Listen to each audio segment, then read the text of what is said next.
Welcome to the Alcohol Free Life podcast. I'm Janie Lee Grace. This is for you if you've quit the booze or you'd like to, or maybe you're just sober curious. I'll bring you tips and motivation without any judgment, and there'll be inspiration from experts, quit-lit authors, and sober heroes.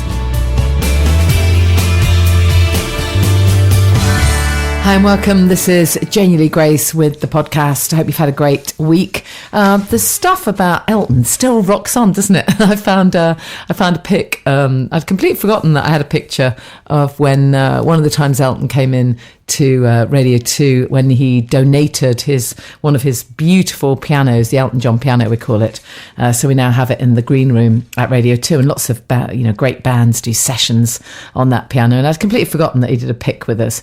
And I dug it out because it was quite funny, because my sons, who also love the movie, didn't believe that I'd met him. But I've met him lots of times, because I've also met him when I was touring as a singer, and he used to come to lots of the Wham gigs. So I've met him a few times. So there you go. I was able to prove to my family that I've got a pic with him.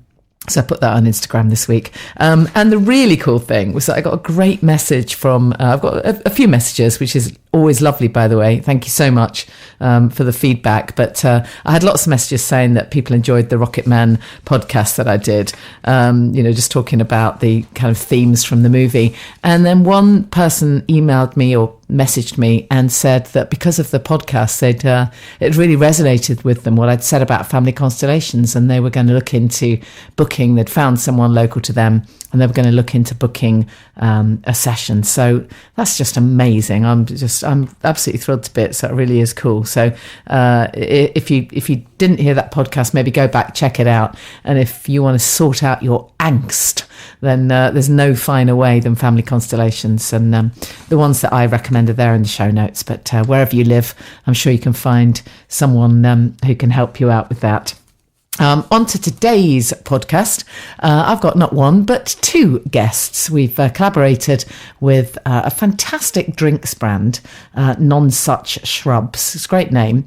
And I was really struck when I met this brand, because I'm really not a fan of kind of sugary soft drinks. I see my teenagers buying them, and I just kind of want to run a mile, really. So I absolutely dislike these kind of bright coloured sugary drinks. But Nonsuch Shrubs are proper grown up, soft, in inverted commas, drinks. And I'm not going to go into detail about what shrubs are, because my guest, Henry, does it beautifully. And I'm not going to try and compete. But it really is a fascinating story, actually, around what shrubs really are. In fact, he says it's the oldest new drink. But they're absolutely great. They're not sweet, or not too sweet. They're exactly right. And they're really great with food, and just a really interesting brand. So that's Nonsuch Drinks. We're going to be talking to Henry from that brand. It's just great to have so many artisan brands popping up now doing really cool grown-up drinks. And then my guest this week is Matt Smith. Now, Matt... I don't think I've ever met him, although it feels as though I ought to have done, because Matt worked for Talk Sport for 12 years as programme manager, headed up lots of major events such as Football World Cups and Cheltenham Racers and Rugby World Cup, a whole load of stuff. And then he's also worked for the production arm of FIFA for a while, and helped launch a radio station in Singapore. So he's been hugely successful in the media world. And we're going to hear a little bit about what else has been going on in his life. So he's a sports broadcast professional, basically. He's been working in the industry for kind of 14 years. And he's ditched the booze. So we'll be hearing his story. I'm going to remind you as well, of course, that Selfcare for the Sober Curious is on Monday the 17th. I'm sure lots of you have heard me plug it before, but I have to keep reminding people. It would be so lovely if you could come along. I know it's a Monday night and it's in London and it's not okay for everyone, but if it is possible for you to make the effort, I really think you'll enjoy it. It's a free event. We don't charge you anything. We give you vegan nibbles and great alcohol-free drinks, and we've got great guests. In fact, we're going to be doing some little taster treatments this time. So if you come early, 6:00, we're hoping to have someone doing sound healing, some Reiki, whatever treatments we can drum up. And then our main guest is none other than Jo DeRosa from Quantum Sobriety. Fascinating woman, great story to share, and some really, really cool tips around meditation and mindfulness and being focused and being free from addictions. She's very inspirational. So I really hope some of you will be able to come to Selfcare for the Sober Curious. You need to go to Eventbrite and book your tickets there. Even though they're free, you still have to reserve them. And it would just be amazing to see you there. And then I did mention last week that I'm going to be doing another event on Wednesday, the 26th of June. Now, I still don't have all the details. It's a private members club in central London. I think the tickets are around 15 quid. I'm not 100% certain. And I don't have the link for you yet. But if you check in on the show notes of the podcast and on Instagram and Facebook, I'll make sure that we get that across to you. That's going to be a fantastic night. It's basically a workshop around being sober curious, around how to, focus on the benefits of a positive alcohol-free lifestyle, and what to do, about the whole social thing, which can be the thing that's the stumbling block for so many people. So in the second part of the evening, I'm going to be speaking with Millie from Sober Girl Society, and also Scott, the boy who drank too much. Both of them have been guests on the podcast, and they're just doing fantastic work, encouraging people to get out and about and be social. And they're providing a really great voice for a lot of younger people who might be thinking about, cutting down on their drinking, but just not quite sure how it's going to play out. So check that out. You'll have to look for the info on that. The organizer, it all comes under something called The Wonderment. So that's what we're going to be looking out for. But without further ado then, let's talk to Henry. Henry, thank you so much for joining us. Tell us a little bit about Nonsuch Shrubs and the kind of story. Well, first of all, what are they? Let's start with that. Hi, Jane. Thanks very much for having me on. Well, a shrub is nominally a bush type thing. That's what most people understand it as being. But actually, the word in this context is a derivation of an old Persian Arabic word, which is sharab, and sharab is Arabic for drink, and these date back about 5,000 years, and they first came into being. The Babylonians would preserve the end of the date harvest in date vinegar rather than let them any excess. And what they found was that if you left the dates in vinegar for long enough in a barrel, probably in a clay pot, you get an osmotic effect, and the sugar leaches out of the dates and goes into the vinegar, and you end up with this wonderful sweet sour syrup. And they would blend this with water because desert water was quite brackish, and it would make the water taste quite good. And also because the pH is very low, it's got a functional use, which is it kills pathogens. Wow! So a safety application as well. And they expanded out of there, and the Romans, needless to say, came across them, and they spread them through their empire. And every legionnaire went to battle with a gourd of shrub. They called it posca. Theirs was made with wine vinegar rather than date vinegar.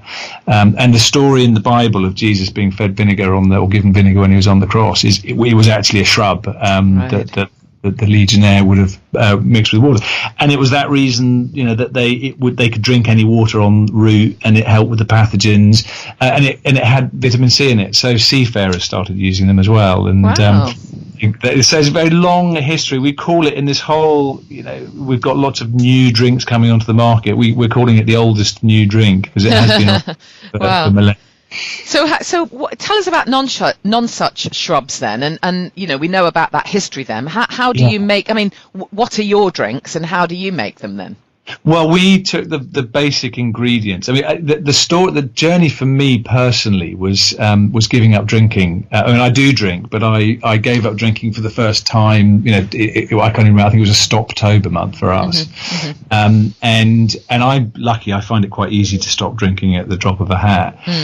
What I found less easy to deal with was what you actually drink when you're not drinking.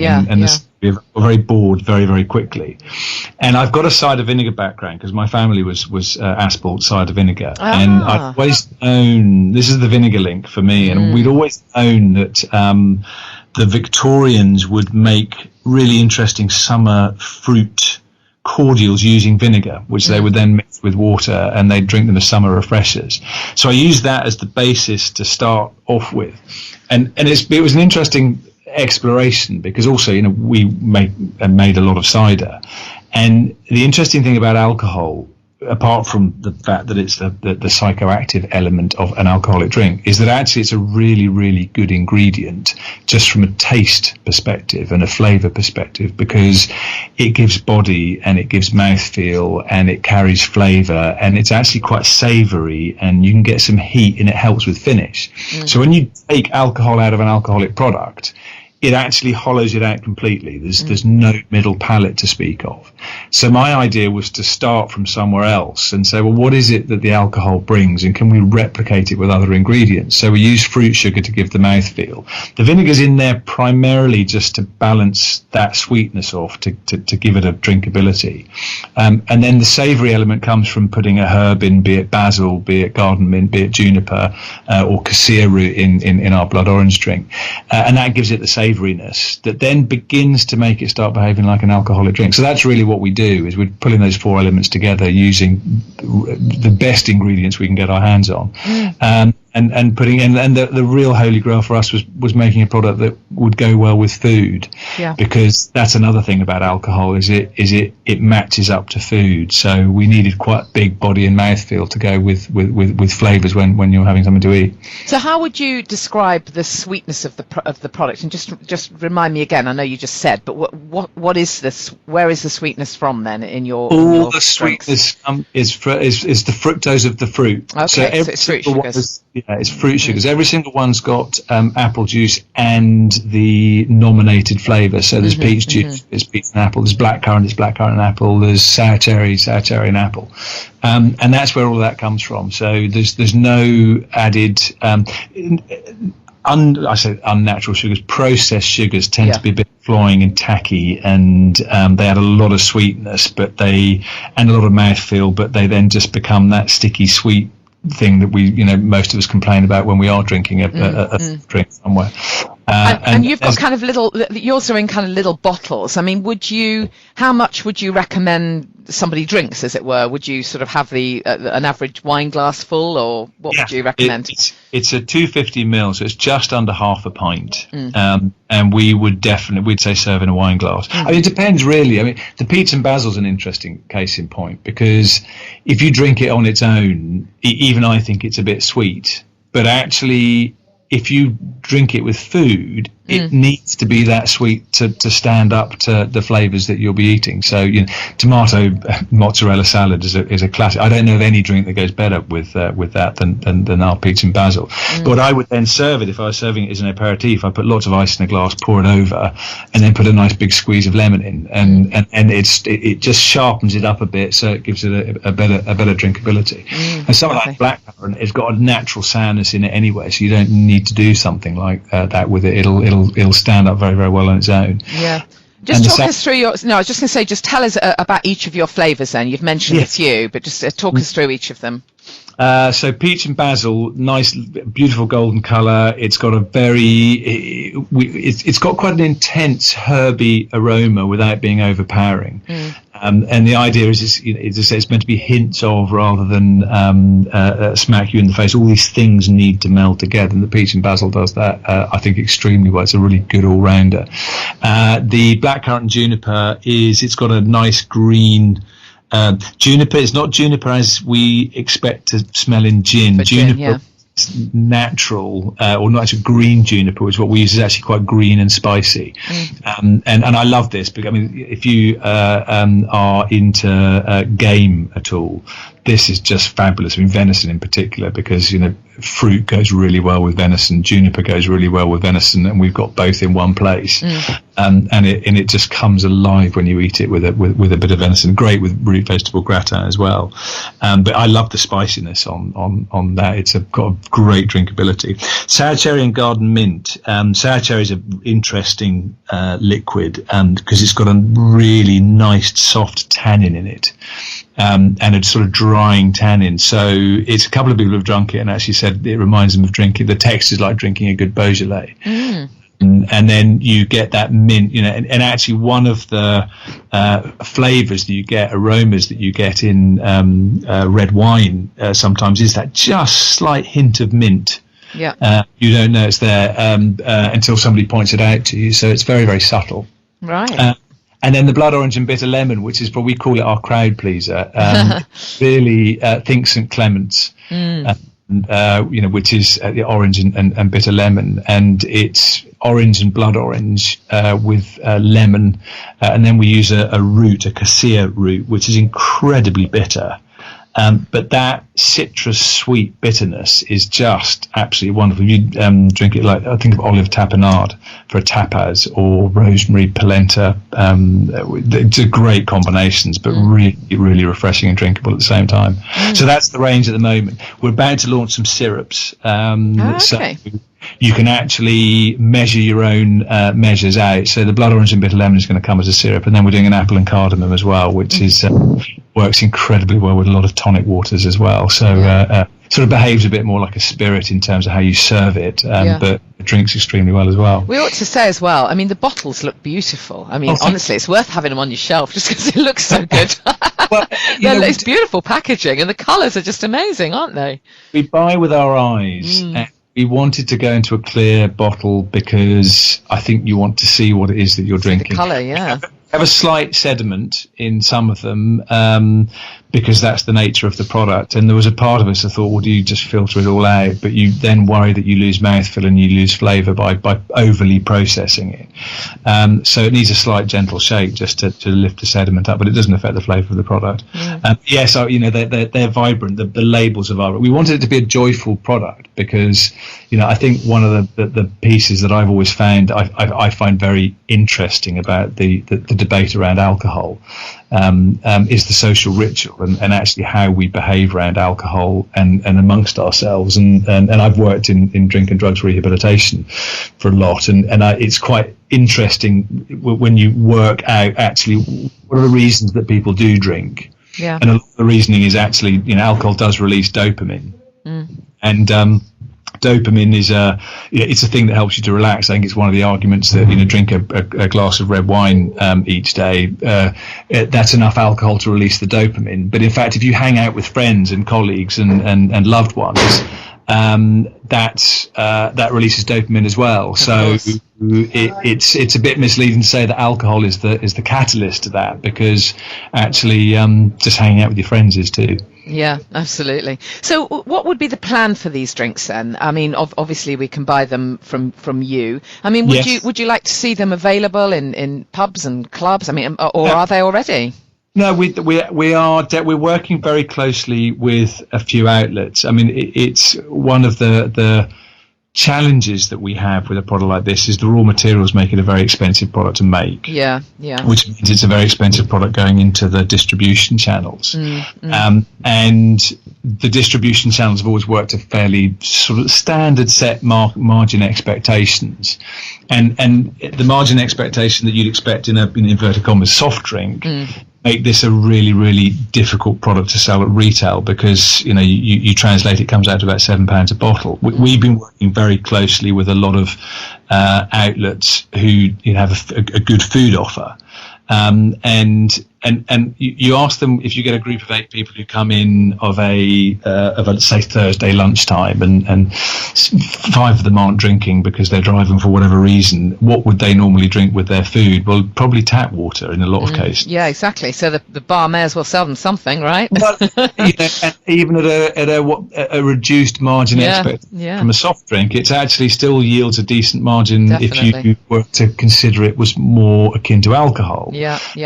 Of course, the customer is delighted because, I always have this thing when you aren't drinking and you go out to a restaurant and the whole thing is so beautifully curated from the moment you get into the moment you leave. So wonderful aperitifs, champagnes and beers and ciders and spirits, and then there's a wonderful wine list. For any eventuality, and pudding wines and ports and dessert wines and all this sort of stuff. And if you're not drinking it, I've always found myself sitting there going, well, what do I get? Yeah, exactly. No, that's so right.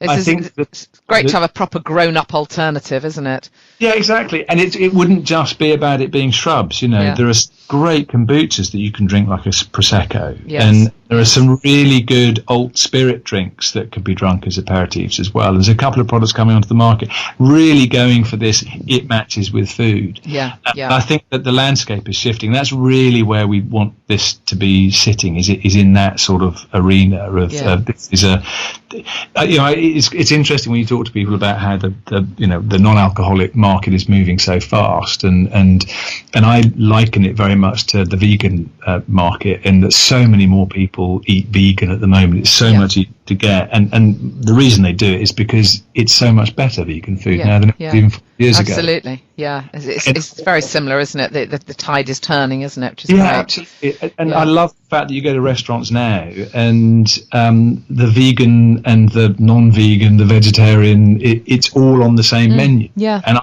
love to see drinks lists go that way. Definitely. Yeah, love and it. It's just, we get very siloed.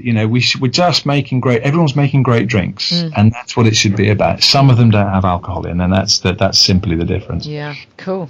I love it. Thank you. It's great to hear. I love your passion and enthusiasm for it as well. And I think the drinks are great. They look great, and they taste that they're just a win all round.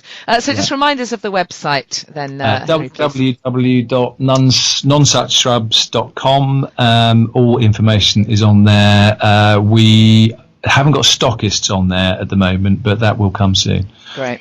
Really appreciate it, and I think we're going to have some to give away, hopefully, on imperfectlynatural.com as well, so that'd be good. Brilliant. Okay. Thanks so much. Really appreciate it. Great to chat to you. Thanks for the time. So check out some of those great flavours. We'll try and see if we can get some for our event. If not this next one, then the one after that. As promised, my main guest today is Matt Smith, sports broadcast professional. Enjoy the interview. How you doing, Matt Smith? I'm really well, thanks, Janie. Good to talk to you. Yeah, really nice to talk to a fellow presenter, albeit sports, and not an area I've ever been involved in. Yeah, I'm actually not used to being on this side of the microphone because my background's mainly in production, so I'm a tad nervous, I've got to be honest. Oh, okay. Well, we'll help you with that. Don't worry, we won't bite. So yeah, just really interested to talk with you, Matt, because obviously you've had and are having a very interesting career in the sports kind of world, and TV and radio and all of that stuff.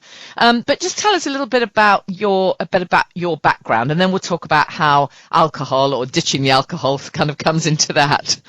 Yeah, I mean, I've worked in the sports broadcast industry, as you say, for over 14 years. I started working at TalkSport back in 2001. I left university and was one of the lucky ones to get straight into the industry, which you know yourself how difficult it is in the media industry. So I was really lucky, and I managed to move up the chain pretty quickly while I was there. And I started producing programs, and I was working behind the mixing desk as a technical operator, like a sound engineer. And then in 2005, I started taking on outside broadcasts on all major sports events. So I travelled the world watching sport for a living. I mean, what a dream job for a man. Yeah, totally. My friends were so jealous. My first big gig was Champions League final 2005 in Istanbul. Liverpool versus AC Milan, which was a massive football match, and from there I travelled the world watching sport. Basically, I went to Commonwealth Games, Cheltenham Festival, Open Golf. I did done 3 football World Cups, 2 rugby World Cups, Champions League finals. I've probably been to over 300 football matches for work. And of course, we should say that, of course, alcohol is hugely, massive part of sporting events, isn't it? Right through from the sponsorship to the throwing champagne over players, although I see that's been stopped. Yeah. I mean, it's incredible how it's ingrained in that culture. I mean, what have you kind of seen over the years? It really is. There's one thing is, in this country, here in the UK, you can't take a football match. You can't take alcohol to your seat. But in some countries you can. So in Germany, for example, they do allow you to take a drink to your seat and watch the game while having a drink. Wow. And you know what, as well, with let's talk about FIFA, for example. One of their main sponsors is a big alcohol brand. I know. And what happens is they actually change the rules of a country when a World Cup happens to allow alcohol to be sold in the stadium.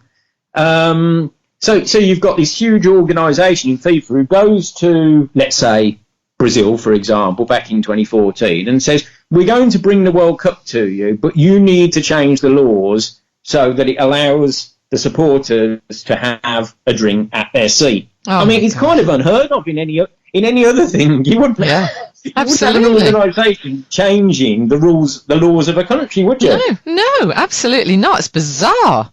Absolutely bizarre, which makes this ruling that happened last week really quite something, actually, doesn't it? The fact that they're not going to fly champagne everywhere. And I mean, that was, I think, if I'm not mistaken, largely brought about because of players who don't drink because of their religion, and because some players are under 18. So that's why they've had to bring that law in, I'm guessing. I guess if you look back at the kind of earlier times in sport, Janie, when we had cigarette sponsors, for example, in Formula One, and that all changed and stopped. And I think we're now into this kind of next level, aren't we? We're going into the realms of, are we going to see actually that alcohol is brought out of the sporting arena? I mean, the two bizarrely don't really go hand in hand. If you think about it. They didn't ought to, did they? It's quite ironic, isn't it, really, that, major sports events are sponsored by alcohol brands, whereas actually most of the people participating in those events are probably dry. Yeah, totally. Well, at least while they're playing, I mean. That's right. Yeah, exactly. So, I mean, what about when you're sort of slightly on the sidelines then, as you are? What was it like for you? I'm guessing that in your culture, just like in the kind of music biz and the kind of world I've been in, everything is topped and tailed by alcohol. Yeah, it is. I mean, first of all, what I have to say is that any drinking that took place was completely and utterly my own responsibility. I didn't have to go and do that. I wasn't forced by anybody. It was completely all of my own doing. Any drinking that I did was absolutely my own responsibility. However, like in a lot of industries, there is a culture of, you finish work, you go for a pint, you have a debrief. The problem was, Janie, I'm not the type of person who can just go and have one pint, Absolutely. I haven't got an off switch when it comes to that kind of thing. Yeah. And, I think that when you're working in so many industries, and there is the kind of, let's go for a drink after work. And that was great for a time, by the way. Really enables you to bond with your colleagues and so forth. But eventually you realise, you know what, it's actually really rather boring. There is another world out there. So my blame is only with me. There's no blame to the industry or to the people that I worked with. You know, Sure. I'm responsible for myself at the end of the day. But I think a lot of it for me was I travelled quite a lot alone, Janie, and I felt very lonely at times. And I remember being at a few football matches where there were 70 or 80,000 people in the stadium and that I was there as well. And I felt the loneliest person in the stadium, surrounded by all of those people. And all I could think about was, I just can't wait to get back to the hotel now and have a few drinks. You know, that was my life for a good few years. Don't get me wrong, I had some fantastic times. And, you know, we won a Sony Award for Station of the Year back in 2011. And we had some really, really great achievements. And I worked with some extremely talented people. But it was my escapism, you know. At times when I felt under pressure, I'd go out and I'd go drinking, and there was no off button. Yeah, I mean, it is interesting. I mean, I think you know, you're quite right. It's very much in your profession, but it's in every profession, isn't it? And you're absolutely right that this whole sort of hotel room mini bar, or you know, there's the bar. So many of us see alcohol as, you know, the answer, and it's, you know, the wine becomes our best friend or whatever. When did you start to think, hold on a minute, something's not quite right then? Because presumably you were rocking along quite happily. Until, as I often say, you know, everyone rocks along happily till alcohol bites you on the bum, as it were.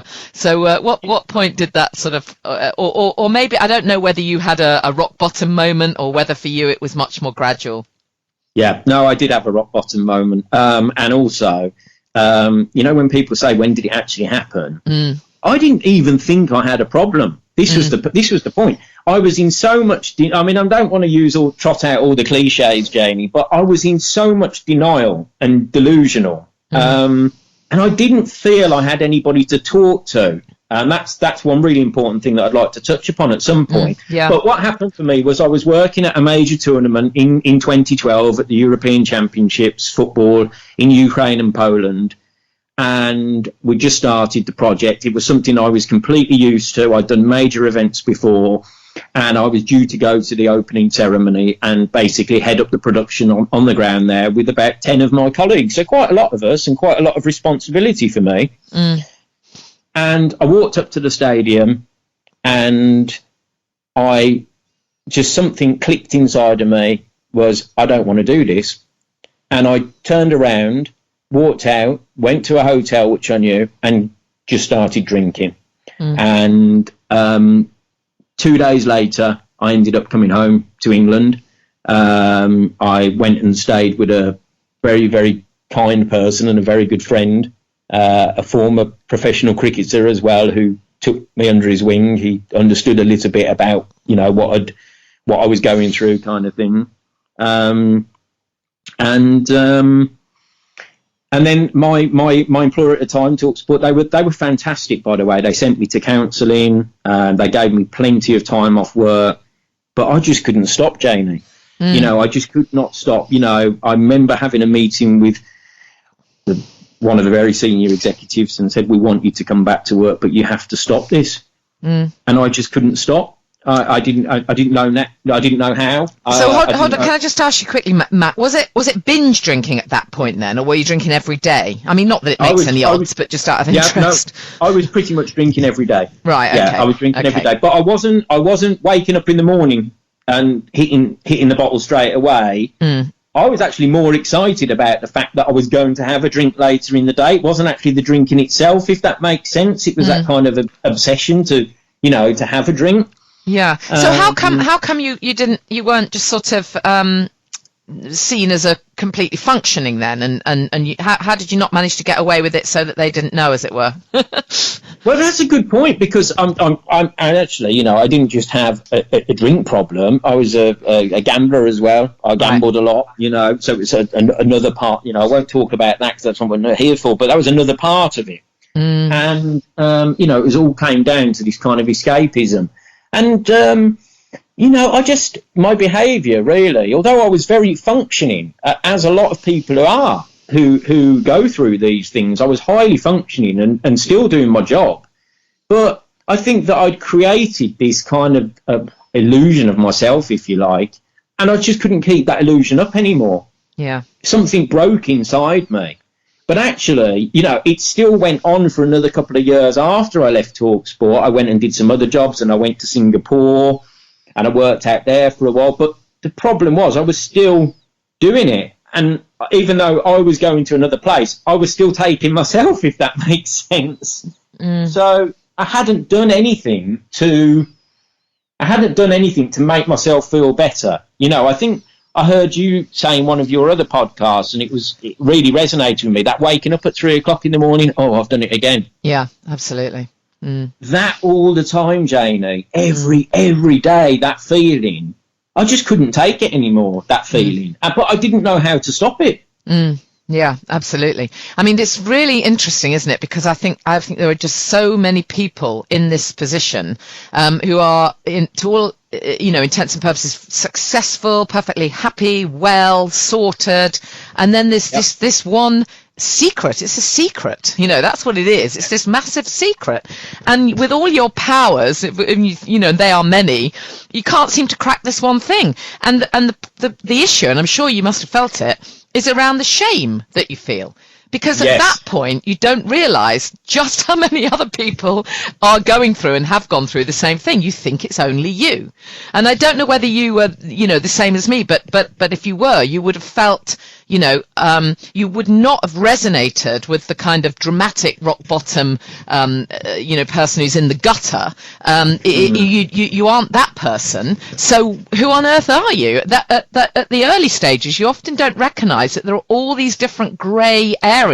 There's a whole spectrum of drinking too much. It isn't just dramatic rock bottom needing to go to rehab or, do you know what I mean? There's all this stuff in between. Is that what was going on for you? Well, it's a really good point, because everything on the outside looked like it was sorted. Great job, travelled the world, watching sport for a living, earned a good salary, had a nice place to live in London. All of those things were great. But actually, it wasn't. And, quite often with people, it looks like that. And eventually, alcohol did take me to an extreme rock bottom, of a point where I got back from working in Brazil at the 2014 World Cup. I had nowhere to go. I was effectively homeless. I had nowhere to go. I'd cut my family off because of the guilt and the shame that we just talked about, that regret and all of that stuff that was going on. I hadn't talked to my mum for maybe a year or so, because I just could not pick up the phone. I was so full of remorse. And I'd met a couple of years previous, I'd met Paul Spandrew, who runs the Providence Projects here in Bournemouth. And thankfully, he took me in, and I went into treatment, and I did 6 months with them. And they saved my life, to be honest, Janie. Because and where was this place, sorry? The Providence Projects in Bournemouth. Okay. It's a treatment centre. Okay. Now, a treatment centre, to a lot of people who may be listening, isn't what people might think it is. It's not like a kind of really cosy hotel where you're wrapped up in lovely dressing gowns and you're having nice therapies and stuff like that. It's really quite it's learning about yourself. It's like going back to school, because that was the thing. During my period of drinking, there was absolutely no emotional growth within me. So I hadn't learnt to grow up. Alcohol had stopped me from doing that. I'm 40. I mean, what happened, Yeah. Everybody around me was in loving relationships, having children, buying houses, doing all these things, but I hadn't grown up at all. Yeah. So, that was my story. And also, as you say, there's so many different backgrounds. I know people who don't drink who are doctors, for example. Absolutely, who are chartered surveyors, I know, for example.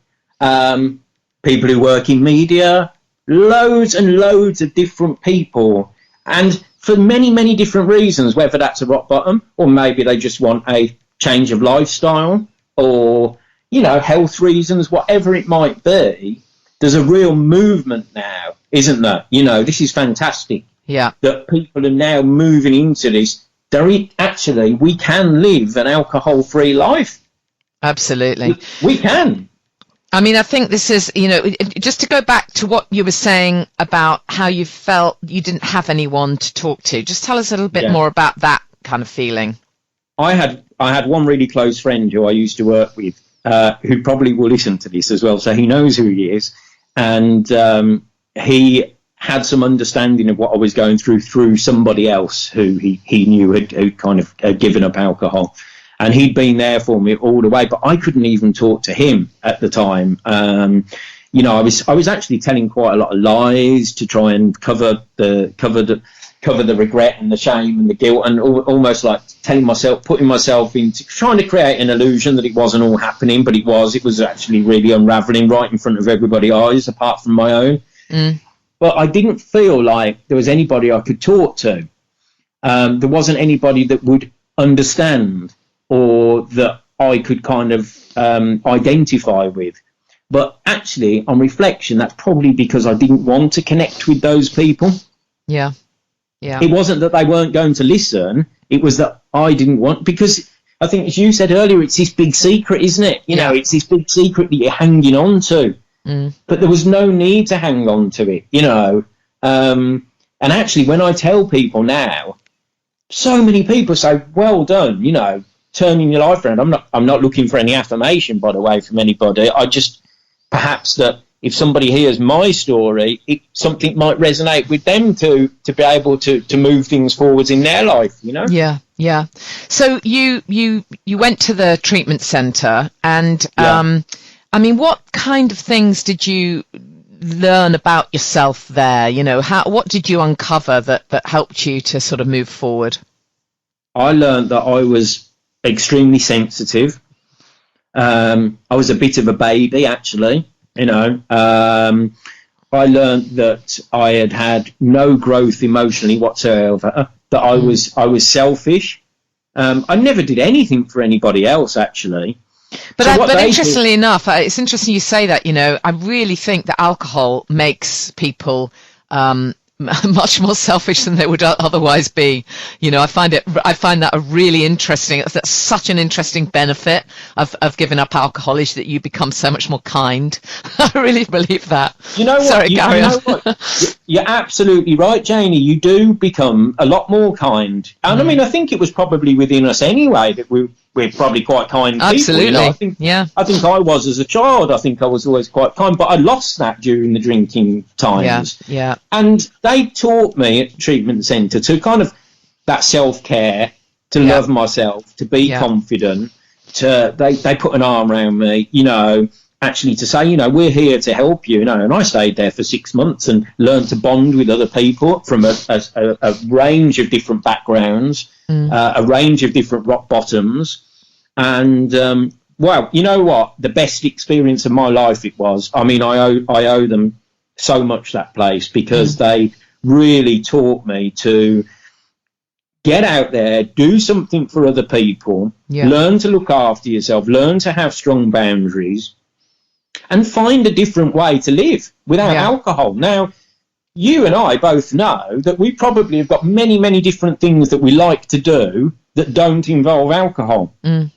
So it's just about finding them and doing them, And, one thing I think that's really important, which is things like Club Soda do, and I know you're involved with that kind of thing, is it creates unity. Yeah, absolutely. Yeah. It creates a connection, because the difference between, let's say, people in addiction, for example, are disconnected because that's what it wants. Alcohol does, it isolates you, so you can just go and drink on your own and keep it a big secret. Yeah. By going to events like Club Soda, or whether people go into fellowships or whatever they want to do, smart recovery, loads of different things. I don't think there's any one way to, give up alcohol, is to be connected to people that are going through the same thing as you. Yeah, totally. What would be your kind of one top self-care tip then? Would that be it really for someone in the early stages? Connection, definitely. Be connected, knowing that you can speak to other people who probably at some point have done something similar to you during their drinking, or, and concentrate on the things that you have, the similar things that you have from your drinking. And not the differences, not the things that make you different, but the things that make us very similar. And I think by staying connected And for a lot of people, and I think I might have heard you say in another one of your podcasts talking about mental health and alcohol, the connection between the two. Yeah. And I really agree with that I think there is a connection because of the anxiety that alcohol causes and depression and things like that. Yeah. By talking to other people and being connected within those groups, you are fearless. You are fearless. You can talk to them without any judgment. Nobody in those groups are going to judge you. Yeah. Because they've all been in the same place. Yeah. Absolutely. That is a massive thing. That really is a big thing. Yeah, totally. And what about for anyone listening who feels, this real sense of, it's time to do something, but for whatever reason they don't have the option of a treatment centre that you had. What would you recommend someone to do? I think first of all is as I've just said, get connected to something. Now whether that's you want to go down the AA route, I think AA, for a lot of people, there is a kind of, it might be a bit of a cult type thing. I've been to AA. You go to a church or you talk to like-minded people. It's quite nice. You meet people. You meet some very, very, very, very nice people and people who've been a long time sobriety. I think, I think that it's kind of moving on a bit now because you've got things like Club Soda and Smart Recovery and things like that. You can get connected in other ways. Yeah. So I think that you might feel AA is the way forwards for you. It worked for me, but it might not work for somebody else. I'm not going to pigeonhole this, and say, well, you must go there because that's the only thing that works. Sure. I think there's loads of different things that work. So I think get connected to a group of people who are already living the life of sobriety. You can find groups on Facebook. There's so much stuff out there now. Yeah. And get connected to them. Because once you're connected to that group of people, because the people you were drinking with aren't really your friends, they were just your drinking buddies. Well, I was going to ask you that. I mean, how did things change for you in terms of, your relationships, the friends that the close, did you find that you lost some friendships or maybe gained some back? Because it all shifts, doesn't it?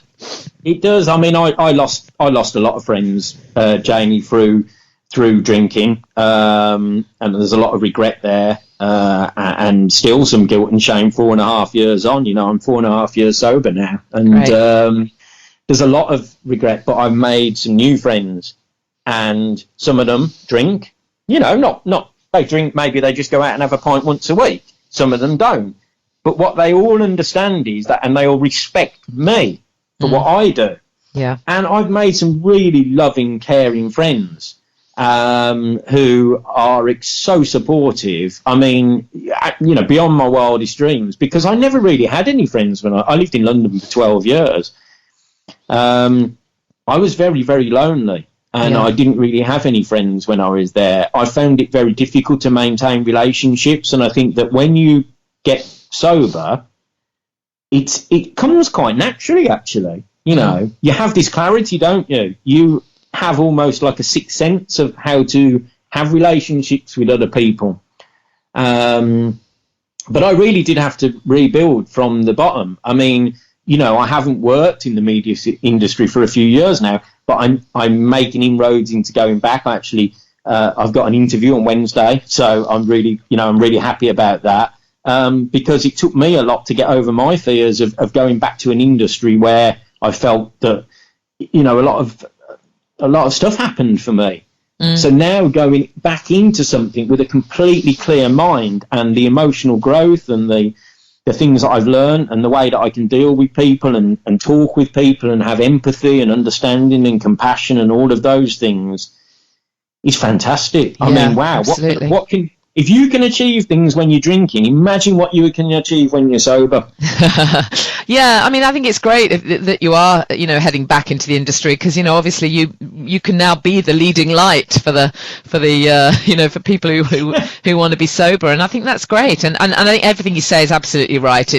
What's so interesting is it seems so obvious what we're saying here, this thing of, okay, here's the top tip, get yourself connected, get yourself chatting, whether online or in meetings, to other people who are going through the same thing. Seems so obvious, but actually the reality is when you are drinking, I mean, it's only a year and a bit for me, a year and 4 months for me, but when I was drinking, I had no concept that there were other people going through what I was going through. None at all. Absolutely none at all. I didn't know anything about this sobriety world. I could only see it in black and white. It was people like my husband, who doesn't have a problem at all, can drink or not drink, take it or leave it, months on end. You know, a normie, in inverted commas. It was that kind of person who I completely envied and thought was some kind of alien. And then it was the person who was, you know, not in society, not functioning well at all, just absolutely, you know, out and out,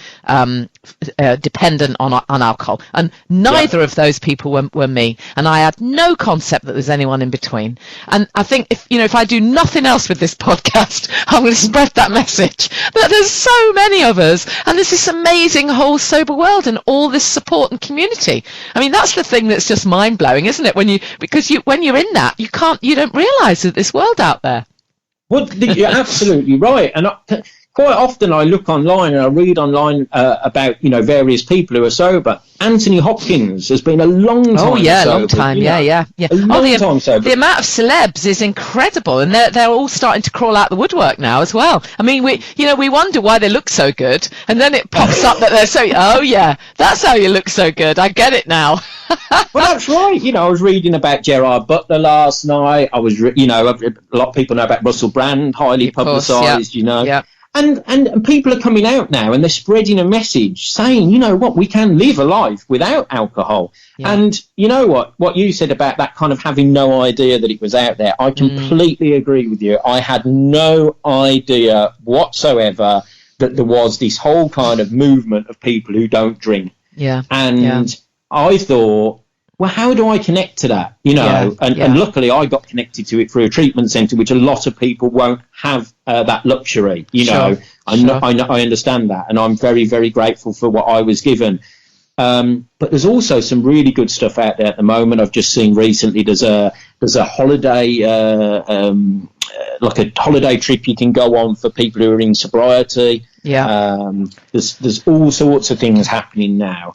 And, you know, you're spreading the message, Janie. That's why we connected, which is fantastic, you know, because there is so much. And one thing that you said in one of your previous podcasts was you talked a little bit about powerlessness and not believing that we you know, and I agree with you on that, you know, because actually we do have it within ourselves to stop drinking. We have it within ourselves completely. Now, we might not feel at the time of drinking that we want to or that we have the control, but deep within us, there is the power, because both you and I are here to tell this story. Absolutely, we found the power somehow, didn't we? Yeah, you know? Totally.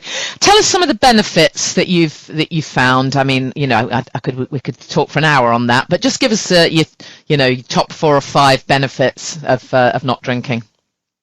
Having friends. Is 1. Yeah. Having my family back in my life is 2. Yeah.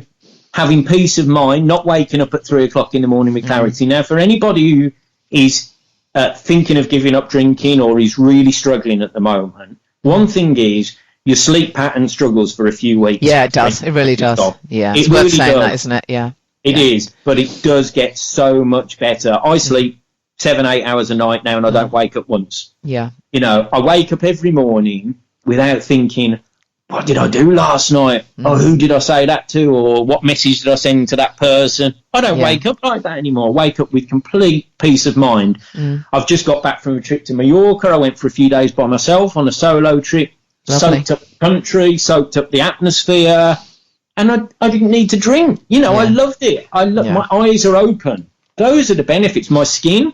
I know I'm a 40-year-old man who worked in sports media, but I don't have blotchy skin anymore. Yeah. You know, I wake up with so much more energy. I feel that I can achieve so much. I can be honest with people. You know, I can say, this is what I've been through, but this is the person that I am now. You know, I'm not that person anymore. I mean, let's be honest. I don't have an alcohol problem, Janie. I haven't had a drink for 4.5 years. Absolutely. The only problem I have is with me. I'm my biggest judge. Yeah. You know, when people say, you know, you think they're going to judge you, I'm my biggest critic. I don't need anybody to judge me. I think sugar sometimes is still a bit of a problem for me. Even 4.5 years down the line, I still love eating cake and biscuits, and I just can't stop sometimes. I've lost weight. Now, I was 14.5 stone when I was drinking. I'm now 12.5 stone. Great. And I've kept that off. I've kept it off. It's not come back on. So immediately, when I stopped drinking, that weight fell off me and it stayed off me. Great. Yeah. I mean, those are all pretty good benefits, if you ask me. Yeah, they really are. And then add to that, as we were saying earlier, the fact that, you know, your anxiety lessens and you just become a kinder person. That's pretty cool, isn't it? If the more of us that become sober, the more kindness there'll be in the world. That's got to be a good thing. Yeah, definitely. Right. One of my closest friends here in Bournemouth, and he said I was talking to his partner about this, and we were talking about spirituality and things like that. And I said, you know, what does spirituality mean to you? And she just said, be kind. Yeah, and I think that's 100% spot on. She hit the nail on the head. Just be kind, have empathy, show compassion to people. You know, if you're starting on this journey, nobody's going to judge you for slipping, or, you know, at least you're trying. At least you're trying to get connected. You know, people who kind of what I don't like sometimes is people who look down at other people who can't kind of stop. Actually, you know what? At least people are trying. And they're trying to see the light a little bit and to move on with their lives, and the support's out for them. And eventually, hopefully, they will, you know, be able to move on from that kind of, you know, from the secrets and the grip and all that. Because once you lose all that baggage, it gets easier. Yeah, definitely. I mean, I think it can take a while to come out, as it were. I mean, it was I didn't come out for about 7 or 8 months. So it was just, you know, now I look back, I just think, what's the matter with me? You know, but at the time it felt huge. It felt like such a shameful thing that I just couldn't tell anybody about. But, you know, people do have to go through that. But I think, you know, as time goes on and you are able to share where you are with that, the more people that you can help by, you know, shining a little light, I guess. So I think it's great, you know, if you're heading back into this industry, Matt, that's good. That's good news for everyone. Exactly. And what you said, Janie, was, I think, you know, you said, if you give up smoking, everybody says, brilliant, well done, blah, blah. But if you give up drinking, everybody's like, are you all right? Did you have a problem? You know, yeah. And it's like, you know, there's so many things like that, isn't there? Is if you go on a diet and you lose weight, but for some reason there's still this kind of, there's something around alcohol where people just can't quite get it, why you want to give it up. But maybe they. And by the way, I have to say this, and I was talking to my cousin about this earlier. I have absolutely no problem with people enjoying a drink. Absolutely no problem. If they enjoy that, that's fine by me. I'm not here to talk about drinking. I'm here to talk about not drinking and how life gets so much better by not doing that. So, you know, for me, it's not like I don't turn my nose up. I still go to the pub, by the way. I do a quiz night on a Tuesday night. I love going. I'm surrounded by people who understand what I've been through. I feel in a safe place going there because I'm going for a different reason other than alcohol. Yeah. I go out with friends for a meal to the pub, and I sit and have a blackcurrant and soda, or one of the many amazing non-alcoholic drinks that you can have these days. Yeah. And you know what? I enjoy it more. Yeah, absolutely. Absolutely, yeah. So what do you think is the future for, you know, for the whole sporting world where it comes to alcohol? How do you think that things are going to change? You know, we've already touched on, you know, there is something of a sober revolution. We know for a fact that there are more and more drinks producers. Some of the real big boys are bringing out their 0% versions. So, you know, where do you think it might head in the future? Do you think it looks positive? I do, actually. You know, I do think it looks positive because I think that the footballers, for example, are now talking a lot more about mental health. Yeah. And, you know, you've had a lot of footballers come out over the, you know, past few years. Well, we know about people like Tony Adams, who's a long time sober, and, you know, people like that who are spreading a message, if you like. And I think what's going to happen is now that people are talking about mental health issues, they're going to say the governing bodies of these of sports are going to have to say, look, we need to move away from things that are actually having an impact on players' mental health and actually the supporters as well. Now, the problem you've got is these alcohol companies have got a lot of money, and they spend a lot of money with these organisations. So the organisations need to find other ways of getting that money, you know, and because I understand it's a commercial industry, and you know that's how it works. Yeah. But I think we're going to find that we're moving into kind of more, because a lot of the health-based products now, they're making quite a bit of money as well. So hopefully they'll start pumping their money into the sporting industry, and what will happen is that will kind of take over. Yeah. You know, they'll say we don't need the money from alcohol brands anymore, actually, because we've got these new brands that are coming in that are, you know, able to pay us the same price to advertise and do all this kind of stuff, and they don't have to. But the governing bodies need to really kind of wake up to this. Yeah. You know, that's what needs to happen, as what happened with the tobacco industry in Formula One. Yeah. Yeah. They need to wake up to it. And I think they will. I really do, because I think there is a revolution now. I think that things are moving forwards, and I think that the governing bodies are doing, you know, probably not everything they can, but they are understanding more of what's happening now. And I think that it will eventually get to a point where we won't have alcohol advertising. Yeah, that'll be interesting. So tell us where people can find you then, Matt. You've got a new Twitter that you've set up. We'll all come and follow you there. So tell us what that is. New Twitter, so it's One Last Throw, all one word, One Last Throw. Okay. And I'll talk a little bit about recovery on there, a little bit about my career, and maybe share a few photos. I met a few celebrities over the years. Yeah. David Beckham was a great one that I met a few times. I'll tell a few stories about that. Great. People that I worked with over the years. And yeah, people can follow me there and hopefully, you know, take something from my message, because, you know, at the end of the day, if we don't talk about it, then people don't know that this kind of stuff exists. Yeah, absolutely. And you're going to come and do one of our events with us as well in London, aren't you? I'm really looking. I'm looking forward to meeting you. Cool. I'm hoping to come up. Very soon. Cool. It's brilliant to talk to you, Matt. Thank you ever so much. We really appreciate it. It's really inspiring to hear your story. Thanks, Janie. So thank you, Matt. We've got loads of great guests lined up. I did an interview with one of my listeners, Patchwork Recovery, Pat. I'm going to be bringing you that very soon. Also, Matt Black, Piano Man, as he calls himself, who's going to be talking a little bit more about some of the themes that we discussed about the Rocket Man movie, really, about how people who work in the media are so often so prone to addiction. I mean, I guess every profession is really, maybe it's just that's the perception, because they're more visible. People in the media are more visible.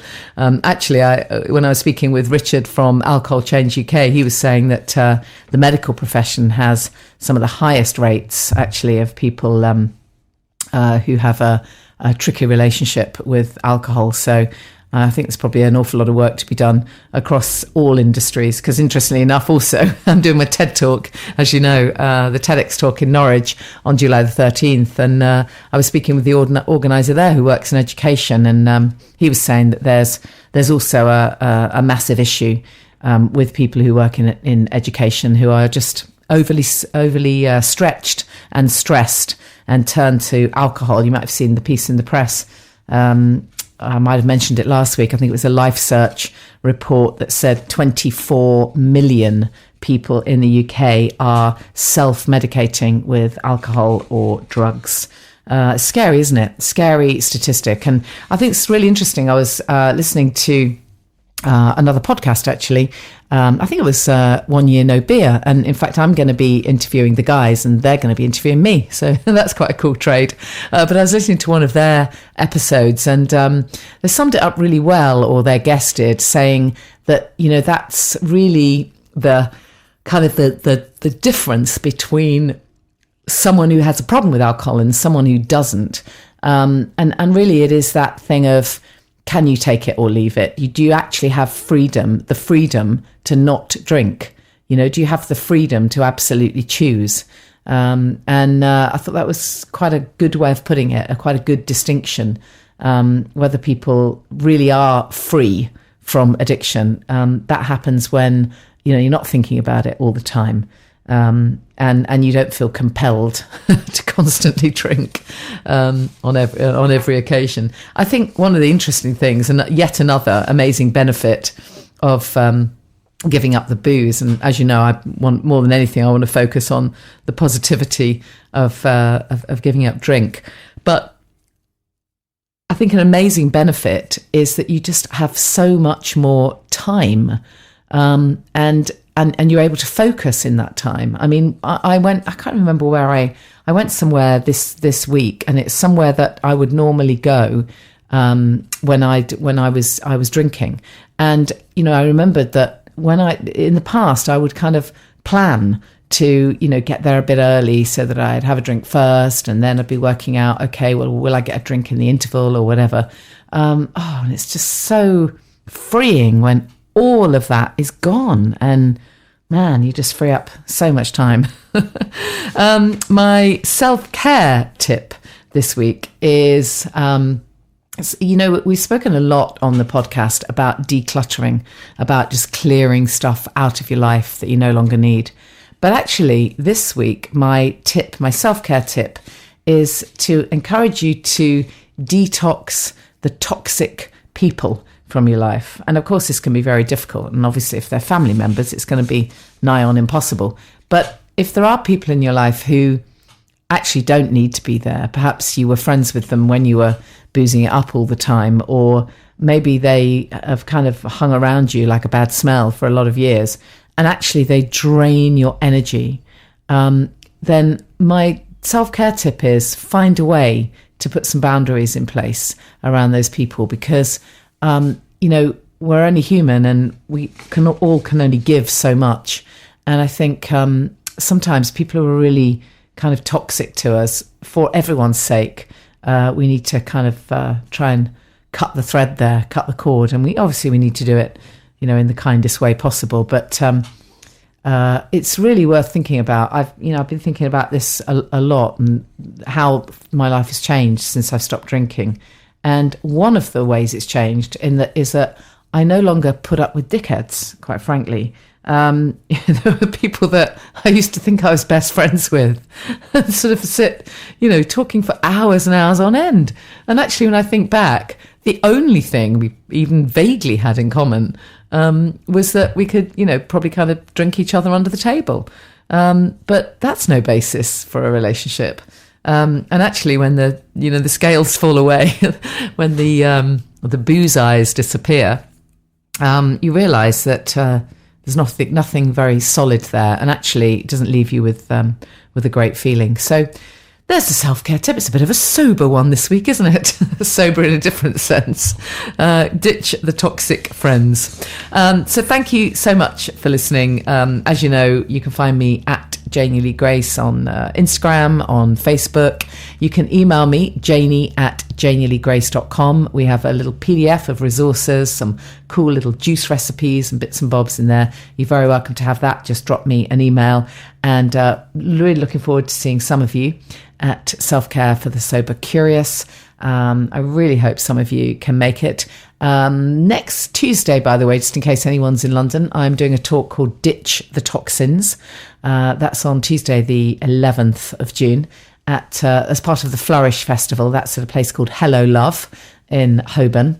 Really great charity, and there's a whole bunch of talks across the week. So if anyone happens to be in London late afternoon on Tuesday the 11th, come by and say hello. I'll be wearing my imperfectly natural hat and doing all my toxic-free stuff. So look forward to seeing some of you then, some of you on Monday 17th, and lots of you I will never get to meet, sadly, but it's fantastic to connect with you. So thanks again for listening to the podcast. Thank you to my guests, to Matt Smith and to Henry, and enjoy those Nonsuch Shrubs. Thank you for listening to the Alcohol Free Life podcast with Janie Lee Grace. Please subscribe to us on iTunes, rate us, share on social media, and tune in again.